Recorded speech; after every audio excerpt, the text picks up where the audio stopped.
മോഹൻലാലിന് ഈ പടം റിലീസിന്റെ മുന്നേ കാണുന്നൊരു സ്വഭാവം ഇല്ല. ദയവ് ചെയ്തിട്ട് എന്നെ അത് വിശ്വസിക്കും. ഇദ്ദേഹം പടം കണ്ടിട്ടില്ല. അപ്പൊ അതുകൊണ്ട് നിങ്ങൾ ആദ്യം മനസ്സിലാക്കി ഇദ്ദേഹം കണ്ടിട്ട് റിലീസ് ചെയ്തിട്ടുള്ള ഒരു സിനിമയല്ല ഇത്. പിന്നെ ആ സിനിമയ്ക്കകത്ത് എഴുത്തുകാരൻ എന്ന് പറയുന്നത് മുരളി ഗോപി എന്ന് പറയുന്നത് എന്റെ സഹോദരൻ്റെ അടുത്ത് എനിക്ക് ഒന്നേ പറയാം. നമ്മൾ എന്നെ പോലുള്ള തന്നെ എഴുതുന്നത് എന്റെ വികാരമായിരിക്കും. അത് നിങ്ങൾ എങ്ങനെ എടുക്കുന്നു എന്നുള്ളത് അത് നിങ്ങളുടെ, കാരണം ഞാൻ എഴുതിയിട്ടുള്ള സിനിമയ്ക്കകത്ത് നിങ്ങൾ ഭാരതമാതാക്കി ജയിന്ന് വിളിച്ചിട്ടുണ്ടെങ്കിൽ ഞാൻ വിചാരിച്ച കാര്യം നിങ്ങൾ ചെയ്തിട്ടുണ്ട്.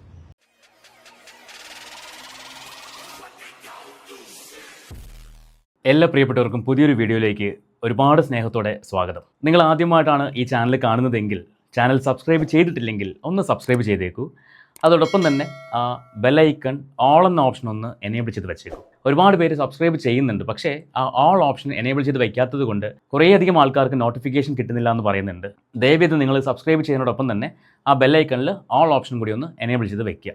പിന്നെ നേരെ വീഡിയോ കണ്ടതിന് ശേഷം കമൻറ്റ് ബോക്സിൽ വന്നിട്ട് ഈ വീഡിയോ സംബന്ധിക്കുന്ന എന്തെങ്കിലും ഒരു കമൻറ്റും അറ്റ്ലീസ്റ്റ് നിങ്ങളുടെ ആ വിലപ്പെട്ട ഹൃദയം കമൻ്റായിട്ട് രേഖപ്പെടുത്തുക. സോ നിങ്ങളുടെ കമൻറ്റുകൾ വായിക്കാനും നിങ്ങളുടെ അഭിപ്രായങ്ങൾ അറിയാനും ഞാൻ കാത്തിരിക്കും. ഇന്നത്തെ വിഷയം മറ്റൊന്നുമല്ല, എമ്പുരാൻ തന്നെയാണ്. ലൂസിഫറിന് ശേഷം ഒരുപാട് പ്രതീക്ഷയോടെ കാത്തിരുന്ന സിനിമ, പക്ഷേ അത് വന്നതിന് ശേഷം ഒരുപാട് കോലാഹലങ്ങൾ നമ്മുടെ നാട്ടിൽ സംഭവിച്ചുകൊണ്ടിരിക്കുകയാണ്. അപ്പോൾ അങ്ങനെ ഇരിക്കവെയാണ് എമ്പുരാൻ്റെ സീൻസ് പലതും കട്ട് ചെയ്യുന്നു, ഏകദേശം 17ഓളം സീൻസ് കട്ട് ചെയ്യുന്നു എന്ന വാർത്ത കേട്ടിട്ട് കട്ട് ചെയ്യുന്നതിന് മുൻപ് എമ്പുരാൻ കാണണമെന്ന് വിചാരിച്ചിട്ട് ഇന്നലെ രാവിലെ എമ്പുരാൻ കാണാൻ പോയി. ഇനി കാണാൻ പോയതിന് പിന്നിലൊരു തമാശയുണ്ട്. ആക്ച്വലി ടിക്കറ്റ് എടുത്തിരുന്നത് 3-ാം തീയതിയാണ്. പക്ഷേ ഈ വെട്ടിക്കുറിക്കൽ ഉണ്ടാകുമെന്ന് അറിഞ്ഞപ്പോൾ ആ വെട്ടിക്കളയുന്ന ഭാഗം കൂടി കാണാൻ വേണ്ടിയാണ് ടിക്കറ്റ് ബുക്ക് ചെയ്ത് മൂവി കാണാൻ പോയത്. തലേദിവസം രാത്രി നോക്കിയപ്പോൾ ഒരുപാട് ടിക്കറ്റുകൾ ഉണ്ടായിരുന്നു. പക്ഷേ പിറ്റേ ദിവസം രാവിലെ അവിടെ ചെന്നപ്പോഴേക്കും തിയേറ്റർ ഫുള്ളായിരുന്നു. രാവിലെ 8 മണിക്കുള്ള ഷോ ആണെന്ന് കൂടെ ഓർക്കണം. മൂവി കണ്ടിറങ്ങിയപ്പോൾ അതിനകത്ത് പ്രത്യേകിച്ച് ഇങ്ങനെ വെട്ടാനോ കുറിക്കാനോ ഒന്നും എനിക്ക് ഫീൽ ചെയ്തിട്ടുണ്ടായിരുന്നില്ല. പിന്നെ ആലോചിച്ചപ്പോഴേക്കും 1-2 സീൻസ് ഒന്ന് മാറ്റിയിരുന്നെങ്കിൽ കൊള്ളാമായിരുന്നു തോന്നി. ഈ 2 കാര്യങ്ങളല്ലാതെ അതിനകത്ത് വേറെ ഒന്നും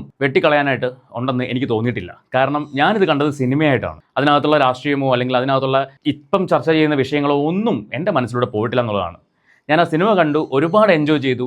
പലരും പറയുന്ന കേട്ടു ലാലേട്ടൻ അവിടെ സ്ക്രീൻ പ്രസൻസ് കുറവായിരുന്നു, അങ്ങനെയൊന്നും തോന്നിയില്ല. പക്ഷേ ഈ സിനിമ ലൂസിഫർ വെച്ച് ഒരിക്കലും കമ്പയർ ചെയ്യാൻ പറ്റില്ലെന്ന് മാത്രം. അപ്പോൾ ലൂസിഫർ കേരള രാഷ്ട്രീയമാണ് പറയുന്നതെങ്കിൽ ഈ സിനിമ കുറച്ചുകൂടി പുറത്തേക്ക് പോകുന്നുണ്ട്, ഇന്റർനാഷണൽ ലെവലിൽ പോകുന്നൊരു മൂവിയാണ്.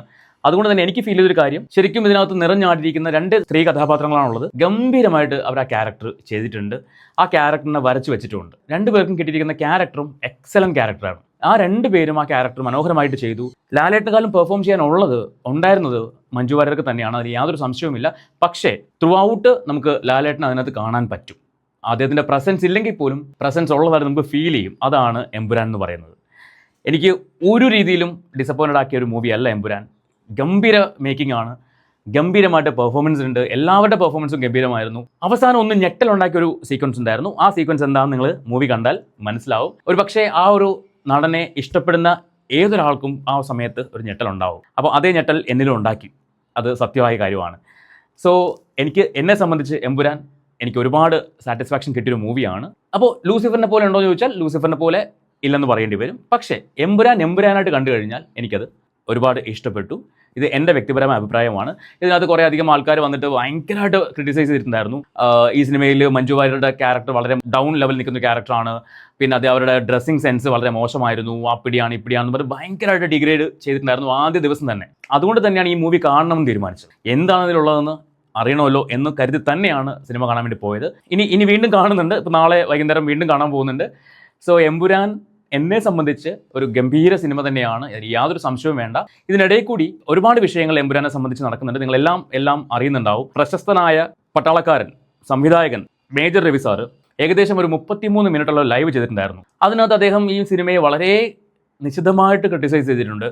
ലാലേട്ടൻ ഒന്നും അറിഞ്ഞിട്ടില്ല, ലാലേട്ടൻ കഥ കേട്ടിട്ടില്ല, ലാലേട്ടൻ്റെ അടുത്ത് കഥ പറഞ്ഞിട്ടില്ല, ലാലേട്ടൻ ഈ സിനിമ കണ്ടിട്ടില്ല, കണ്ടത് തന്നെ റിലീസിന് ശേഷമാണ് കണ്ടത് എന്നൊക്കെ പറഞ്ഞിട്ട് അദ്ദേഹം ഭയങ്കരമായിട്ട് പൃഥ്വിരാജിനെ ക്രിട്ടിസൈസ് ചെയ്ത് സംസാരിച്ചു.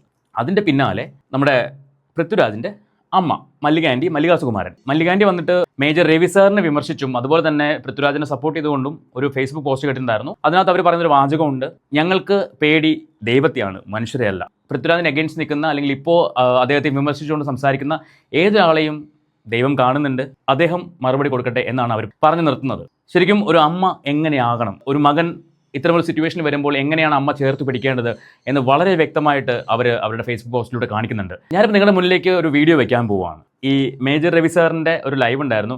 അതിനകത്ത് അദ്ദേഹം ഈ സിനിമയുടെ റൈറ്ററായ മുരളി ഗോപി അദ്ദേഹത്തെ വളരെ കാര്യഗൗരവമായിട്ട് വിമർശിച്ച് സംസാരിച്ചിട്ടുണ്ട്. നമുക്ക് അതൊന്ന് കേട്ടിട്ട് വരാം. മോഹൻലാലിന് ഈ പടം റിലീസിന്റെ മുന്നേ കാണുന്നൊരു സ്വഭാവം ഇല്ല. ദയവ് ചെയ്തിട്ട് എന്നെ അത് വിശ്വസിക്കും. ഇദ്ദേഹം പടം കണ്ടിട്ടില്ല. അപ്പൊ അതുകൊണ്ട് നിങ്ങൾ ആദ്യം മനസ്സിലാക്കി ഇദ്ദേഹം കണ്ടിട്ട് റിലീസ് ചെയ്തിട്ടുള്ള ഒരു സിനിമയല്ല ഇത്. ബിക്കോസ് ഞാൻ ആ സിനിമ കണ്ടതാണ്, നിങ്ങൾ കാണാൻ പോകുന്നതാണ്. എഴുത്തുകാരൻ എന്ന് പറഞ്ഞാൽ മുരളി ഗോപി എന്ന് പറഞ്ഞാൽ എന്റെ സഹോദരത്തിന് ഒന്നേ പറയാം, നമ്മൾ ഞാൻ എന്നെ പോലെ തന്നെ എഴുതുന്നത് എന്റെ വികാരമായിരിക്കും. അത് നിങ്ങൾ എങ്ങനെ എടുക്കുന്നു എന്നുള്ളത് അത് നിങ്ങളുടെ, കാരണം ഞാൻ എഴുതിയിട്ടുള്ള സിനിമയ്ക്കകത്ത് നിങ്ങൾ ഭരണമാക്കി ചെയ്യുന്ന വിളിച്ചിട്ടുണ്ടെങ്കിൽ ഞാൻ വിചാരിച്ച കാര്യം നിങ്ങൾ ചെയ്തിട്ടുണ്ട്. That is what is my concern.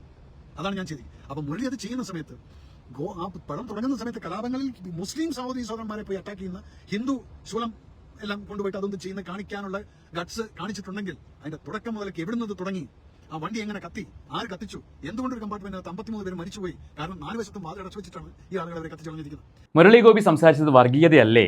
മുസ്ലിം സഹോദരന്മാർക്കെതിരെ നിൽക്കുന്ന ഹിന്ദു സഹോദരന്മാർ, അതിനകത്ത് കാണിച്ചിരിക്കുന്ന വർഗീയതയല്ലേ? അല്ലെങ്കിൽ എന്തുകൊണ്ട് ആ ട്രെയിൻ തീ വെച്ച് നശിപ്പിച്ചു, അത് ആര് ചെയ്തു, ഇതൊക്കെ കാണിക്കണമായിരുന്നു എന്നൊക്കെയാണ് അദ്ദേഹം പറയുന്നത്. പക്ഷേ ആസ് എ ഓഡിയൻ, ഒരു പ്രേക്ഷകൻ എന്ന നിലയ്ക്ക് ഞാൻ ഈ സിനിമ കാണാൻ പോയപ്പോൾ ഞാൻ ഇതൊന്നും ചിന്തിച്ചില്ല കേട്ടോ. ഇപ്പോൾ ഗുജറാത്ത് കലാപോ അല്ലെങ്കിൽ ഗോദ്രയിൽ തീവണ്ടി തീയിട്ട് നശിപ്പിച്ച കാര്യമോ ഇതൊന്നും എൻ്റെ മനസ്സിലൂടെ പോയില്ല. ഞാൻ ആ സിനിമ അത്രയും രസകരമായിട്ട് ഇങ്ങനെ എൻജോയ് ചെയ്ത് പോകുമായിരുന്നു.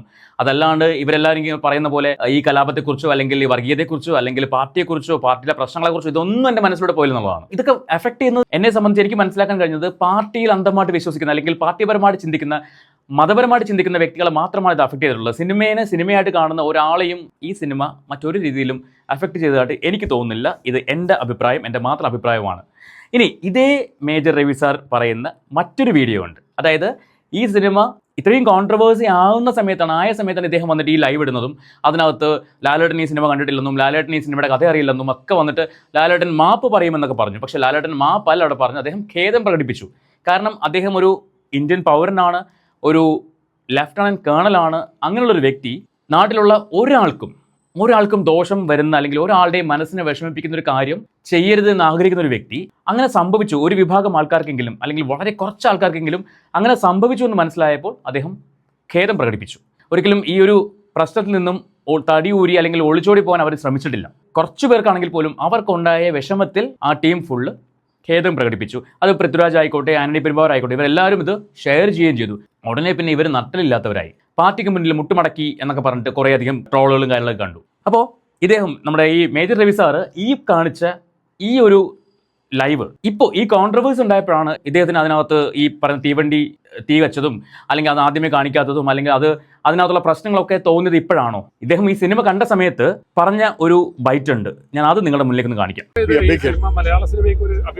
ഒരു സംശയമില്ല, മലയാള സിനിമ എന്നുള്ളതല്ല, ഏത് സിനിമാ പ്രേമിക്കും അഭിമാനിക്കാവുന്ന ഒരു പ്രൊജക്റ്റ് ആയിട്ടാണ് ഞാൻ കാണുന്നത്. അപ്പോൾ അന്ന് ഏത് സിനിമാ പ്രേമിക്കും അഭിമാനിക്കാവുന്ന ഒരു പ്രോജക്റ്റ് ആയിട്ടാണ് എമ്പുരാൻ ശ്രീ മേജർ രവി സാർ കണ്ടതെങ്കിൽ ഇപ്പോൾ എന്തുകൊണ്ട് അത് അങ്ങോട്ട് അഭിമാനിക്കാൻ പറ്റുന്നില്ല? അപ്പോൾ അതിനകത്ത് എന്തോ ഒരു ഹിഡൻ അജണ്ട ഇദ്ദേഹത്തിനില്ലേ എന്നാണ് എൻ്റെ സംശയം. അല്ലെങ്കിൽ വെറും പച്ചക്കള്ളം എന്ന് പറയേണ്ട കാര്യമില്ല.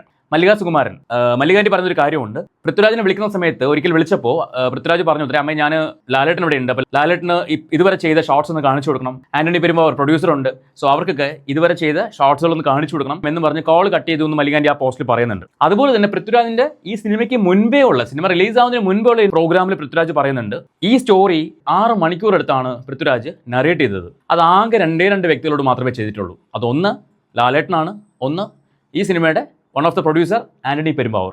ഈ 2 വ്യക്തികളോട് മാത്രമാണ് പൃഥ്വിരാജ് ഈ കഥ നരേറ്റ് ചെയ്തിട്ടുള്ളത്. ഇത്തരത്തിൽ ലാലേട്ടനും ആന്റണി പെരുമ്പാവൂരും അറിയാവുന്നൊരു കഥ എന്ത് അടിസ്ഥാനത്തിലാണ് ശ്രീ മേജർ രവി സാർ താങ്കൾ വന്നിട്ട് ഇവർക്ക് അറിയില്ലായിരുന്നു, ഇതിനകത്ത് എന്താ സംഭവിച്ചത്, എന്താ കഥ അറിയില്ലായിരുന്നു എന്നൊക്കെ പറയാൻ ഉണ്ടായ ആ ഒരു ചേതോവികാരം എനിക്ക് മനസ്സിലാവുന്നില്ല. ലൈവിനകത്ത് ആദ്യം പറയുന്നുണ്ട്, ഞാൻ ആരെയും വൈറ്റ് വാഷ് ചെയ്യാൻ വേണ്ടി വന്നതല്ലെന്ന് പറയുന്നുണ്ട്. പക്ഷേ താങ്കളുടെ ലൈവ് മുഴുവൻ കണ്ടു കഴിഞ്ഞാൽ ആരെയൊക്കെയോ വെളുപ്പിക്കാൻ വേണ്ടിയും താങ്കളുടെ എന്തോ സ്വാർത്ഥ താല്പര്യത്തിന് വേണ്ടി സംസാരിക്കുന്ന പോലെയാണ് ഫീൽ ചെയ്തത്. ആ ലൈവ് മുഴുവൻ കാണുന്നവർക്ക് മനസ്സിലാവും. പക്ഷേ ആ ലൈവ് കണ്ടതുകൊണ്ട് മാത്രം പൃഥ്വിരാജിനെ വിമർശിച്ച ആൾക്കാരുണ്ട്. താങ്കൾ ലാലേട്ടൻ്റെ ഒരു സന്തത സഹചാരി ആയതുകൊണ്ടും ലാലേട്ടൻ്റെ ഒപ്പം നിൽക്കുന്ന ആളായതുകൊണ്ടും ലാലേട്ടനൊന്നും അറിയില്ല എന്ന് പറയുമ്പോൾ ഒരു കൂട്ടം ആൾക്കാരെങ്കിലും അത് വിശ്വസിക്കും. പക്ഷേ മറു സൈഡിൽ കുറച്ച് പേരുണ്ട്, അവർ ചിന്തിക്കും ലാലേട്ടനെ പോലെ ഇത്രയും ലെജൻഡായ ഒരാൾ, ഇത്രയധികം വർഷത്തെ സിനിമാ മേഖലയിലുമായിട്ടുള്ള എക്സ്പീരിയൻസ്, അങ്ങനെയുള്ള ഒരാൾ ഒരു സിനിമയുടെ കഥയുടെ യാതൊരു ഭാഗവും അറിയാതെ, അതും ഇത്രയും സെൻസിറ്റീവായിട്ടൊരു സബ്ജക്റ്റ്, ആ കഥയെക്കുറിച്ച് യാതൊന്നും അറിയാതെ വന്ന് അഭിനയിച്ചിട്ട് പോവോ? തലയിൽ ആൾ താമസമുള്ള ആൾക്കാർ അത് ചിന്തിക്കും. അപ്പോൾ അവിടെയാണ് താങ്കൾ വന്നിട്ട് പറയുന്നത് ലാലേട്ടൊന്നും അറിയില്ലായിരുന്നു പറയുന്നത്. പക്ഷേ ഇപ്പോൾ എല്ലാം പൊളിഞ്ഞല്ലോ, ലാലേട്ടന് വളരെ വ്യക്തമായിട്ട് ഈ കാര്യം അറിയാമായിരുന്നു. അതുകൊണ്ട് തന്നെയാണ് അദ്ദേഹം ഇത് മറ്റുള്ളവർക്ക് എത്രമാത്രം ബുദ്ധിമുട്ടുണ്ടാക്കിയിട്ടുണ്ടെന്ന് മനസ്സിലാക്കിയിട്ട് അതിൽ ഖേദം പ്രകടിപ്പിച്ചതും ഇപ്പോൾ അതിൻ്റെ പല ഭാഗങ്ങളും കട്ട് ചെയ്യുന്നതും. ഒരാളെ ഒരു സമൂഹം ഒന്നടങ്കം അധിക്ഷേപിക്കുമ്പോൾ അല്ലെങ്കിൽ ആക്ഷേപിക്കുമ്പോൾ അല്ലെങ്കിൽ പുറകിൽ നിന്ന് കുത്തുമ്പോൾ ചേർത്ത് പിടിക്കാൻ ഒരു അമ്മയുള്ളത് ഏറ്റവും നല്ല കാര്യമാണ്. ആ അമ്മയാണ് ഇവിടെ മല്ലിക സുകുമാരൻ. എനിവേ, നിങ്ങൾ എമ്പുരാൻ കണ്ടിട്ടുണ്ടെങ്കിൽ നിങ്ങളുടെ അഭിപ്രായങ്ങൾ ഈ കമൻറ്റ് ബോക്സിൽ രേഖപ്പെടുത്തുക. നിങ്ങളുടെ വിലയേറിയ അഭിപ്രായങ്ങൾ ഞാൻ പ്രതീക്ഷിക്കുന്നുണ്ട്. അതോടൊപ്പം തന്നെ പറ്റുമെങ്കിൽ ഈ വീഡിയോ മാക്സിമം ഒന്ന് ഷെയർ ചെയ്യുക. സോ നമുക്ക് മറ്റൊരു വീഡിയോയുമായിട്ട് വീണ്ടും കാണാം.